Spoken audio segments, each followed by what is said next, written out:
Hey guys, welcome back. ನಾನು ಪ್ರತಾಪ್. ನೀವು ನೋಡ್ತಾ ಇದ್ದೀರಾ ಪಾಪಿ ಟೆಕ್ನೋ ಕನ್ನಡ ಯೂಟ್ಯೂಬ್ ಚಾನಲ್. ನಾನು ಇವತ್ತು ನಿಮಗೆ ತಿಳಿಸ್ಕೊಡ್ತಾರೆ ಬಂದು ಮೊಬೈಲ್ನಲ್ಲಿ ಕೆಲವೊಂದು ಆಪ್ಷನ್ಗಳಿದೆ.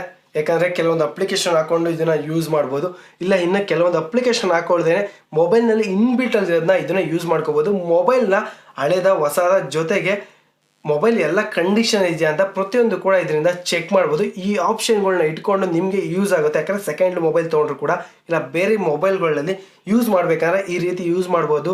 ಡೇಟಾನು ಕೂಡ ಸೇವ್ ಮಾಡ್ಬೋದು. ಅದು ಯಾವ ಥರ ಅಂತ ಪ್ರತಿಯೊಂದು ತಿಳಿಸ್ಕೊಡ್ತಾ ಇದ್ದೀನಿ. ಅದಕ್ಕಿಂತ ಮುಂಚೆ ನೀವಿನ್ನೂ ನಮ್ಮ ಚಾನಲ್ನ ಸಬ್ಸ್ಕ್ರೈಬ್ ಮಾಡಿದ್ರೆ ಗೊತ್ತಾ, ಕೆಳಗಡೆ ಕಾಣ್ತಾ ರೆಡ್ ಬಟನ್ ಕ್ಲಿಕ್ ಮಾಡಿ ಸಬ್ಸ್ಕ್ರೈಬ್ ಆಗಿ, ಪಕ್ಕದಲ್ಲಿ ಬೆಲ್ ಮಾರ್ಕ್ ಕ್ಲಿಕ್ ಮಾಡಿ ಅಂತ ನಾನು ಯಾವುದೇ ಹೊಸ ವಿಡಿಯೋ ಹಾಕಿದ್ರು ನಿಮ್ಗೆ ನೋಟಿಫಿಕೇಶನ್ ಬರುತ್ತೆ. ಪಾಪಿ just upload new video, go and watch ಅಂತ.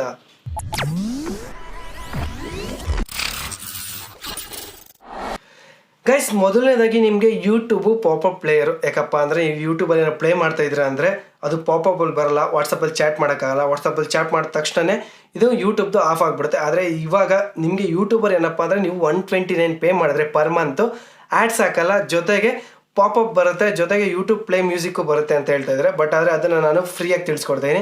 ನೀವು ಏನೋ ಫ್ರೀಯಾಗಿ ಬೇಕಂದರೆ ಫಸ್ಟು VLC ಮೀಡಿಯಾ ಪ್ಲೇಯರ್ ಅಂತ ಇರುತ್ತೆ, ಅದು ನೀವು ಪ್ಲೇಸ್ಟೋರಲ್ಲಿ ಇನ್ಸ್ಟಾಲ್ ಮಾಡ್ಕೋಬೋದು. ಡಿಸ್ಕ್ರಿಪ್ಷನ್ ಕಡೆ ಲಿಂಕ್ ಕೊಡ್ತೀನಿ, ಅಲ್ಲಿಂದ ಕೂಡ ಕ್ಲಿಕ್ ಮಾಡಿ ಇನ್ಸ್ಟಾಲ್ ಮಾಡ್ಕೊಳ್ಳಿ. ಇನ್ಸ್ಟಾಲ್ ಮಾಡಿದ ತಕ್ಷಣ ಓಪನ್ ಮಾಡಿಕೊಂಡು ನಿಮಗೆ ಯಾವ್ದಾರ ವೀಡಿಯೋ ಬೇಕು ಅಂದ ತಕ್ಷಣ ಅದನ್ನು ಓಪನ್ ಮಾಡ್ಕೊಳ್ಳಿ. ಈ ರೀತಿ ಅದನ್ನು ಓಪನ್ ಮಾಡಿದ ತಕ್ಷಣ ಅದನ್ನು ಸ್ಟಾಪ್ ಮಾಡಿ ಇದರಲ್ಲಿ ಪ್ಲೇ ಮಾಡೋಕೆ ಹೋಗಬೇಡಿ. ಅಲ್ಲಿ ಶೇರ್ ಅಂತ ಒಂದು ಆಪ್ಷನ್ ಇದೆ ಗೊತ್ತಾ, ಅದ್ರ ಮೇಲೆ ಕ್ಲಿಕ್ ಮಾಡಿ. ಆ ಶೇರ್ ಅನ್ನೋ ಆಪ್ಷನ್ ಮೇಲೆ ಕ್ಲಿಕ್ ಮಾಡಿ. ಇಲ್ಲಿ ಕಾಣ್ತಿದೆ ಗೊತ್ತಾ, ಪ್ಲೇ ವಿತ್ VLC ಅಂತ, ಅದ್ರ ಮೇಲೆ ಕ್ಲಿಕ್ ಮಾಡಿ. ಅದ್ರ ಮೇಲೆ ಕ್ಲಿಕ್ ಮಾಡಿದ ತಕ್ಷಣ ಅದು ಆಟೋಮೆಟಿಕ್ಕಾಗಿ VLC ಪ್ಲೇಯರ್ಗೆ ಹೋಗುತ್ತೆ. ನೀವು ವೆಯ್ಟ್ ಮಾಡಬೇಕು. ಈಗ ನೋಡ್ತಾ ಇರ್ಬೋದು, ಆಟೋಮೆಟಿಕ್ಕಾಗಿ ಈಗ VLC ಪ್ಲೇಯರಲ್ಲಿ ಬಂದಿದೆ. VLC ಪ್ಲೇಯರಲ್ಲಿ ಬರ್ತಾ ಇದ್ದಂಗೆ ನೀವೇನು ಮಾಡ್ತೀರಪ್ಪ ಅಂದರೆ ಇಲ್ಲಿ 3 ಗೆರೆ ಇದೆ ಗೊತ್ತಾ ರೈಟ್ಸಲ್ಲಿ, ಅದನ್ನು ಕ್ಲಿಕ್ ಮಾಡಬೇಕಾದ್ರೆ ಅದನ್ನು ಕ್ಲಿಕ್ ಮಾಡಿಬಿಡಿ. ಇಲ್ಲಿ ನೋಡ್ತಾ ಇರ್ಬೋದು ಪಾಪಪ್ ಪ್ಲೇಯರ್ ಅಂತ, ಇದ್ರ ಮೇಲೆ ಕ್ಲಿಕ್ ಮಾಡಿದ್ರೆ ಸಾಕು. ಆಟೋಮೆಟಿಕ್ಕಾಗಿ ಆ ವಿಡಿಯೋ ಆಟೋಮೆಟಿಕ್ಕಾಗಿ ಬ್ಯಾಕ್ಗ್ರೌಂಡಲ್ಲಿ ಕೂಡ ರನ್ ಆಗ್ತಾನೆ ಇರುತ್ತೆ. ನೋಡ್ತಾ ಇರ್ಬೋದು. ಈಗ ನಾನು ಕ್ಲಿಕ್ ಮಾಡ್ತೀನಿ, ವಿಡಿಯೋ ಪ್ಲೇ ಆಗ್ತಾನೆ ಇರುತ್ತೆ. ನಾರ್ಮಲಾಗಿ ಕೂಡ ನೀವು ಇದನ್ನು ಯೂಸ್ ಮಾಡ್ಬೋದು. ಅಕಸ್ಮಾತ್ ನೀವು ಕಾಸು ಕೊಟ್ಟರೆ 129 ಕಾಸು ಕೊಡ್ದೇನೆ ಈ ರೀತಿ ಇದನ್ನು ಯೂಸ್ ಮಾಡ್ಕೋಬೋದು. ಎಲ್ಲಿ ಬೇಕಲ್ಲೂ ನಾನು ಡ್ರ್ಯಾಗ್ ಮಾಡಿ ಇಟ್ಕೋಬೋದು. ಡ್ರ್ಯಾಗ್ ಬೇಡ ಅಂದರೆ ಕ್ಲೋಸ್ ಕೂಡ ಮಾಡ್ಬೋದು. ಅದನ್ನೇ ಓಪನ್ ಮಾಡ್ಕೊಂಡು ನೀವು ಮ್ಯೂಸಿಕ್ಕಾಗಿ ಕೂಡ ಕನ್ವರ್ಟ್ ಮಾಡ್ಬೋದು. ಅದ್ರ ಮೇಲೆ ಒಂದ್ಸರಿ ಟ್ಯಾಪ್ ಮಾಡಿ ಅದೇ 3 ಗೆರೆ ಮೇಲೆ ಕ್ಲಿಕ್ ಮಾಡಿ, ಅಲ್ಲಿದೆ ಗೊತ್ತಾ ಪ್ಲೇ ಆಸ್ ಆಡಿಯೋ ಅಂತ, ಅದ್ರ ಮೇಲೆ ಕ್ಲಿಕ್ ಮಾಡೋದು ಸಾಕು. ಈಗ ನೋಡ್ತಾ ಇರ್ಬೋದು ಆಡಿಯೋ ರೆಡಿ ಆಗಿದೆ. ಈಗ ಸ್ಕ್ರೀನು ಕ್ಲೋಸ್ ಮಾಡಿದ್ದೀನಿ, ಆದರೂ ಕೂಡ ಆಡಿಯೋ ಬರ್ತಾನೆ ಇದೆ. ಇದನ್ನು ಸ್ಟಾಪ್ ಮಾಡಿ ಮತ್ತೆ ಅದನ್ನು ಕೂಡ ಓಪನ್ ಮಾಡಿ ಮೇಲ್ಗಡೆ ಟಾಪ್ ಇರುತ್ತೆ ವಿಡಿಯೋ ಅಂತ, ಅದ್ರ ಮೇಲೆ ಕ್ಲಿಕ್ ಮಾಡಿದ್ರೆ ಆಟೋಮೆಟಿಕ್ಕಾಗಿ ಇದು ವಿಡಿಯೋಗೆ ಕನ್ವರ್ಟ್ ಆಗುತ್ತೆ. ಇದರಿಂದ ನೀವು ಈಸಿಗೆ ಯೂಸ್ ಮಾಡ್ಬೋದು. ಗೈಸ್, ಎರಡನೇದು ಬಂದು ನಿಮಗೆಲ್ಲ ಗೊತ್ತಿದೆಯೋ ಗೊತ್ತಿಲ್ಲ. ಯಾಕಂದರೆ ನಾವು ಏನಾದರೂ ಫೈಲ್ನ ಶೇರ್ ಮಾಡಬೇಕು ಅಂದರೆ ನಮಗೊಂದು ಶೇರ್ ಮೀ ಇರಬೇಕು, ಇಲ್ಲ ರಿಯಲ್ ಡ್ರಾಪು ಮತ್ತು ಶೇರ್ ಇಟ್ಟು ಹಾಗೆ ಹೀಗೆ ವಗೇರೆ ಅಪ್ಲಿಕೇಶನ್ ಬೇಕಾಯಿತು. ಈಗ ಅದು ಯಾವುದು ಕೂಡ ಬೇಕಾಗಿರಲ್ಲ. ನಿಯರ್ ಬೈ ಶೇರ್ ಅಂತ ಆಪ್ಷನು, ಇದು ಆಲ್ಮೋಸ್ಟ್ ಕೆಲವು ಜನಕ್ಕೆ ಗೊತ್ತಿರುತ್ತೆ, ಇನ್ನೂ ಕೆಲವು ಜನಕ್ಕೆ ಗೊತ್ತಿರಲ್ಲ. ಆಪ್ಷನ್ನ ಸೆಲೆಕ್ಟ್ ಮಾಡಿ ಎನೇಬಲ್ ಮಾಡೋದು ಯಾವ ಥರ ಅಂತ ತಿಳಿಸ್ಕೊಡ್ತೀನಿ. ಫಸ್ಟ್ ಆಫ್ ಆಲ್ ಇದನ್ನು ಡ್ರ್ಯಾಗ್ ಮಾಡಿ, ಸ್ಕ್ರೀನ್ನ ಡ್ರ್ಯಾಗ್ ಮಾಡಿದ ತಕ್ಷಣ ಕೆಳಗಡೆ ಡ್ರ್ಯಾಗ್ ಮಾಡಿ.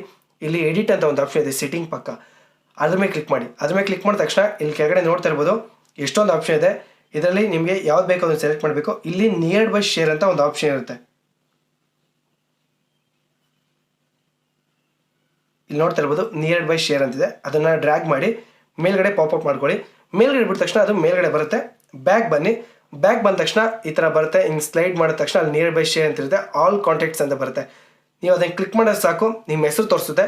ಅಲೋ ಒಂದು ಕೊಟ್ಟ ತಕ್ಷಣ ಅದು ನಿಮ್ಮದು ಫುಲ್ಲು ಸೆಟ್ ಆಗುತ್ತೆ. ನಿಮ್ಮ ಹೆಸರು ಸಮೇತ. ಹೆಸರು ಹೆಂಗೆ ತೊಗೊಳುತ್ತೆ ಅಂದರೆ ನಿಮ್ಮ Gmail ಅಕೌಂಟಲ್ಲಿ ಹಾಕಿರ್ತಾರಲ್ಲ ಹೆಸರು, ಆ ಹೆಸರನ್ನ ಇದು ರೆಕಗ್ನೈಸ್ ಮಾಡಿ ಅದು ಫೈಂಡ್ ಆಗಿರುತ್ತೆ. ಅಕಸ್ಮಾತ್ ಬೇರೆಯವ್ರದ್ದು ಕೂಡ ನೀವು ಇದನ್ನು ಸೆಂಡ್ ಮಾಡಬೇಕಾದ್ರೆ ಬೇರೆಯವ್ರ ಫೋಟೋಸ್ಗಳನ್ನ ಯಾವ್ದಾರ ಒಂದು ಫೋಟೋನ ಸೆಲೆಕ್ಟ್ ಮಾಡ್ಕೊಳ್ಳಿ. ಈಗ ನೋಡ್ತಾ ಇರ್ಬೋದು ನಾನು ಇದೇ ಫೋಟೋನ ಶೇರ್ ಮಾಡೋಕ್ಕೆ ಯೂಸ್ ಮಾಡ್ತೀನಿ. ಸೆಂಡ್ ಮೇಲೆ ಕ್ಲಿಕ್ ಮಾಡಿ. ಇಲ್ಲಿ ನೋಡ್ತಾ ಇರ್ಬೋದು ನಿಯರ್ ಬೈ ಶೇರ್ ಅಂತಲೇ ಒಂದು ಆಪ್ಷನ್ ಇದೆ. ಅದ್ರ ಮೇಲೆ ಕ್ಲಿಕ್ ಮಾಡಿದ ತಕ್ಷಣ ಅದು ಈಗ ಸರ್ಚಿಂಗ್ ಆಗುತ್ತೆ. ಯಾರ ಪಕ್ಕದಲ್ಲಿ ಇದ್ದರೆ ಪಕ್ಕದಲ್ಲಿರೋ ಸರ್ಚಿಂಗ್ ಆದ ತಕ್ಷಣ ಆಟೋಮೆಟಿಕ್ಕಾಗಿ ನೀವು ಇದರಿಂದ ಶೇರ್ ಮಾಡ್ಕೋಬೋದು. ನಿಮಗೆ ಶೇರ್ ಇಟ್ಗಿಂತ ಫಾಸ್ಟ್ ಆಗೋಗುತ್ತೆ. ಇಲ್ಲಿ ನೋಡ್ತಾ ಇರ್ಬೋದು ಪಾಪಿ ಟೆಕ್ನೋಸ್ ಅಂತ ನಂದು 2 ಮೊಬೈಲ್ 3 ಮೊಬೈಲ್ ಲಾಗಿನ್ ಆಗಿರುತ್ತೆ, ಅದಕ್ಕೆ ಅದೇ ಹೆಸರು ಕೂಡ ಇಲ್ಲಿ ಬಂದಿದೆ. ಇದರಿಂದ ನೀವು ಈಸಿಯಾಗಿ ಫೈಲ್ಸ್ಗಳನ್ನ ಶೇರ್ ಮಾಡೋಕ್ಕೆ ಯೂಸ್ ಆಗುತ್ತೆ. ಗೈಸ್, ಮೂರನೇದು ಬಂದು ತುಂಬ ಈಸಿ ಟ್ರಿಕ್ಸು. ಯಾಕಂದರೆ ಕೆಲವೊಂದು ಸತಿ ಮೊಬೈಲ್ ವರ್ಕ್ ಆಗಲ್ಲ, ಯಾಕಂದ್ರೆ ನೀರಿಗೆ ಬಿದ್ದುಬಿಡುತ್ತೆ. ಅಕಸ್ಮಾತ್ ನಮ್ಮ ಜಾಬಲ್ಲಿ ಇದಿದ್ದರೆ ಯೂಸ್ ಆಗುತ್ತೆ ಅಂತ ಹೇಳ್ತೀನಿ. ಇದು ಮ್ಯಾಂಡ್ರೇಟ್ರಿ ಅಲ್ಲ, ರೆಗ್ಯುಲರಾಗಿ ಯಾವುದಕ್ಕೂ ಯೂಸ್ ಆಗಲ್ಲ, ಎಲ್ಲೋ ಒಂದೊಂದು ಸತಿ ಇದು ಯೂಸ್ ಆಗುತ್ತೆ. ಏನಪ್ಪ ಅಂದರೆ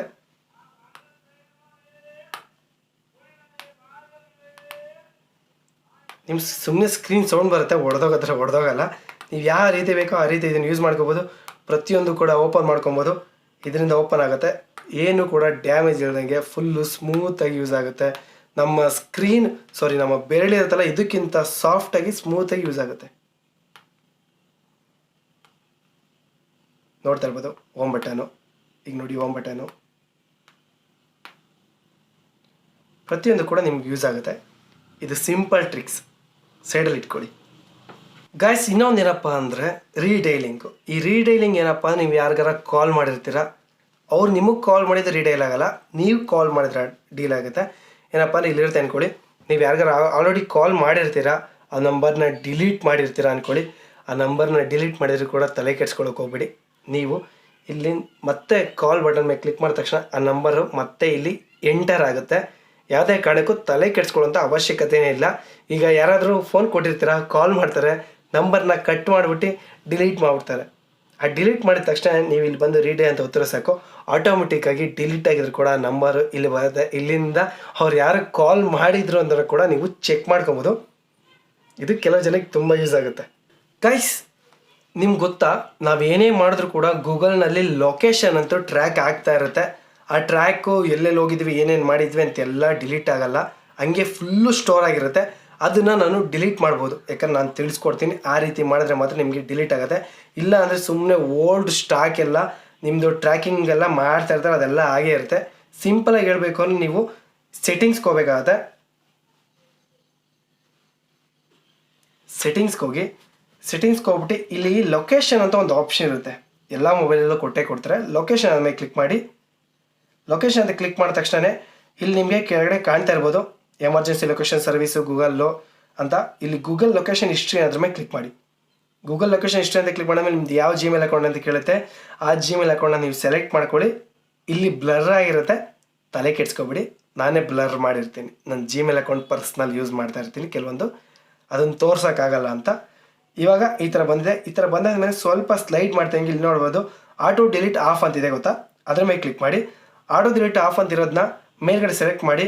ಈಗ ನಿಮಗೆ 3 ಮಂತ್ಸ್ ಬಿಟ್ಟು ಹಿಂದಿಂದ ಬೇಕಾ, 18ಇಂದು 36 ಅಂತ ಹೇಳಿದೆ, ಅಂದರೆ 18 ಮಂತ್ಸ್ ಬ್ಯಾಕ್ ಸೈಡ್ ಇರೋದೆಲ್ಲ ಡಿಲೀಟ್ ಆಗುತ್ತೆ, 3 ಮಂತ್ಸ್ ಬ್ಯಾಕ್ ಸೈಡ್ದೆಲ್ಲ ಡಿಲೀಟ್ ಆಗುತ್ತೆ. ಆ ರೀತಿ ನಿಮಗೆ ಯಾವ್ದು ಬೇಕೋ ಅದನ್ನು ಕ್ಲಿಕ್ ಮಾಡಿಕೊಂಡು ನೆಕ್ಸ್ಟ್ ಅಂತ ಕೊಟ್ಟರೆ ಆಟೋಮೆಟಿಕ್ ಆಗೋದು ಎಲ್ಲ ಕೂಡ ಡಿಲೀಟ್ ಆಗುತ್ತೆ. ಇವಾಗ 3 ಮಂತ್ಸಿಂದು ಮಾತ್ರ ಇರುತ್ತೆ, ಇನ್ನು ಹಳೇದು ಓಲ್ಡ್ ಇರ್ತಾರೆ ಅದು ಫುಲ್ಲು ಡಿಲೀಟ್ ಆಗುತ್ತೆ. ಯಾವುದೇ ಕಾರಣಕ್ಕೂ ಯಾರಿಗೂ ಗೊತ್ತಾಗಲ್ಲ. ನೀವು ಮೈ ಆ್ಯಕ್ಟಿವಿಟಿಲಿ ಹೋಗಿ ಚೆಕ್ ಮಾಡಿದ್ರು ಕೂಡ ಇದೆಲ್ಲ ಗೊತ್ತಾಗಲ್ಲ, ಡಿಲೀಟ್ ಆಗಿರುತ್ತೆ. ಗೈಸ್, ಲಾಸ್ಟ್ನೇದು ಬಂದು ನಿಮಗೆಲ್ಲ ಗೊತ್ತಿರೋ ಥರ ಯಾವುದೇ ಒಂದು ಫೋಟೋ ಹೊಡಿಬೇಕಾದ್ರೂ ಒಂದು ಸ್ವಲ್ಪ ಕ್ರಾಸ್ ಆಗಿ ಹಾಗೆ ಹೀಗೆ ಆಗ್ತಾ ಇರುತ್ತೆ. ಬಟ್ ಆದರೆ ಈ ಟ್ರಿಕ್ಸು ಏನೂ ಬೇಕಾಗಿಲ್ಲ, ನೀವು ಫೋಟೋನು ಕೂಡ ಪರ್ಫೆಕ್ಟಾಗಿ ಅದನ್ನು ಪ್ಲೇಸ್ ಮಾಡ್ಬೋದು. ಏನಪ್ಪ ಅಂದರೆ ನೀವು ಗೂಗಲ್ಗೆ ಹೋಗ್ಬೇಕಾಗುತ್ತೆ. ಗೂಗಲ್ಗೆ ಹೋಗಿ ಬಬಲ್ ಲೆವೆಲ್ ಅಂತ ಹೊಡೆದ್ರೆ ಸಾಕು, ಅದು ಆಟೋಮೆಟಿಕ್ಕಾಗಿ ಬರುತ್ತೆ. ಯಾಕಪ್ಪ ಅಂದರೆ ಅದು ಬಂದ ತಕ್ಷಣ ನೀವು ಆಟೋ ರೇಟೆಡ್ ಅಂತ ಒಂದು ಆಪ್ಷನ್ ಇರುತ್ತೆ ಸ್ಕ್ರೀನಲ್ಲಿ, ಇಲ್ಲಿ ನೋಡ್ತಾ ಇರ್ಬೋದು ಆಟೋ ರೇಟೆಡ್ ಅಂತ. ಅದನ್ನು ನೀವು ಆನ್ ಮಾಡ್ಕೋಬೇಕಾಗುತ್ತೆ. ಆನ್ ಮಾಡ್ಕೊಂಡ ತಕ್ಷಣ ನೀವು ಗೂಗಲ್ ಸರ್ಚ್ ಮಾಡಿದ್ರೆ ಈ ಥರ ಬರುತ್ತೆ, ಎಲ್ಲೋ ಕಲರ್ ಬಂದು ಹೋಗಿ ಬರ್ತಾ ಇರುತ್ತೆ. ನಿಮಗೆ ಸರಿ ಇಲ್ಲ ಅಂದರೆ ಹೀಗೆ ಆಗ್ತಾ ಇರುತ್ತೆ. ನೀವು ಇದನ್ನು ಮೊಬೈಲ್ನ ಈ ಥರ ಆಟೋ ರೇಟೆಡ್ ಆನ್ ಮಾಡಿಕೊಂಡ್ರೆ ಮೊಬೈಲ್ ಈ ಥರ ತಿರುಗುತ್ತೆ. ನೀವು ಫೋಟೋ ಹೊಡಿಬೇಕಾದ್ರೆ ಈ ಥರ ಇಟ್ಕೊಳ್ಳಿ, ಅದು ಕ್ರಾಸ್ ಆಯಿತು ಅಂತ ಸ್ಟ್ರೈಟ್ ಬರುತ್ತೆ. ಅದು ಸ್ಟ್ರೈಟ್ ಬಂದ ತಕ್ಷಣ ಆಟೋಮೆಟಿಕ್ಕಾಗಿ ನೀವು ಅದನ್ನು ಫೋಟೋನ ಪ್ಲೇಸ್ ಮಾಡ್ಬೋದು. ಇಲ್ಲ ಅಂದರೆ ಸ್ವಲ್ಪ ವಕ್ರ ಪಕ್ರ ಬಂದುಬಿಡುತ್ತೆ, ಕ್ರಾಸ್ ಆಗಿರುತ್ತೆ. ಇದನ್ನು ಯೂಸ್ ಮಾಡೋದ್ರಿಂದ ನಿಮ್ಗೆ ಯಾವುದೇ ಕಾರಣಕ್ಕೂ ಕ್ರಾಸ್ ಆಗೋಲ್ಲ, ಕ್ಲೀನಾಗಿ ಪರ್ಫೆಕ್ಟ್ ಆಗಿರುತ್ತೆ. ಗೈಸ್, ಈ ಎಲ್ಲ ಟ್ರಿಕ್ಸ್ಗಳು ನಾನು ನಿಮಗೆ ಯೂಸ್ ಆಗುತ್ತೆ ಅನ್ಕೊಂತೀನಿ. ಅಕಸ್ಮಾತ್ ನಿಮ್ಗೆ ಇದರಲ್ಲಿ ಯಾವ್ದು ಯೂಸ್ ಆಗಲ್ಲ, ನಿಮ್ಗೆ ಇದಕ್ಕಿಂತ ಮುಂಚೆ ಯಾವ್ದು ನಿಮ್ಗೆ ಗೊತ್ತು ಅನ್ನೋದು ಎಲ್ರಿಗೂ ಗೊತ್ತಿರುತ್ತೆ. ಅದ್ರ ಬಗ್ಗೆ ಎಲ್ಲರೂ ಕೂಡ ಕೆಳಗಡೆ ಕಮೆಂಟ್ ಮಾಡಿ. ನಿಮ್ಗೆ ಯಾವ್ದು ಗೊತ್ತಿಲ್ಲ ಅಂತಲೂ ಕೂಡ ಕೆಳಗಡೆ ಕಮೆಂಟ್ ಮಾಡಿ, ಬೇರೆಯವ್ರು ನೋಡಿ ತಿಳ್ಕೊತಾರೆ. ಅಕಸ್ಮಾತ್ ನಿಮಗೆ ಯಾವ್ದಾದ್ರು ಎಕ್ಸ್ಟ್ರಾ ನನಗಿಂತ ಗೊತ್ತಿಲ್ಲದೆ ಇರೋದು ನಿಮ್ಗೆ ಗೊತ್ತಿರೋ ಕೆಳಗಡೆ ಕಮೆಂಟ್ ಮಾಡಿ, ಅದ್ರ ಬಗ್ಗೆ ವೀಡಿಯೋ ಮಾಡ್ತೀನಿ, ಬೇರೆಯವ್ರಿಗೂ ಕೂಡ ಅದರಿಂದ ತಿಳಿಸ್ಕೊಡ್ತೀನಿ. ಈ ವಿಡಿಯೋ ಏನಿಸುತ್ತೆ ಅಂತ ಎಲ್ಲರೂ ಕೂಡ ಕೆಳಗಡೆ ಕಮೆಂಟ್ ಮಾಡಿ. ಈ ವಿಡಿಯೋ ಎಷ್ಟಾದ್ರೆ ಗೊತ್ತಾ, ಲೈಕ್ ಮಾಡಿ, ಶೇರ್ ಮಾಡಿ, ಸಬ್ಸ್ಕ್ರೈಬ್ ಆಗೋದು ಮಾತ್ರ ಮರಿಬೇಡಿ. Thank you for watching guys. ಎಲ್ರಿಗೂ ನಮಸ್ಕಾರ. ಜೈ ಆಂಜನೇಯ.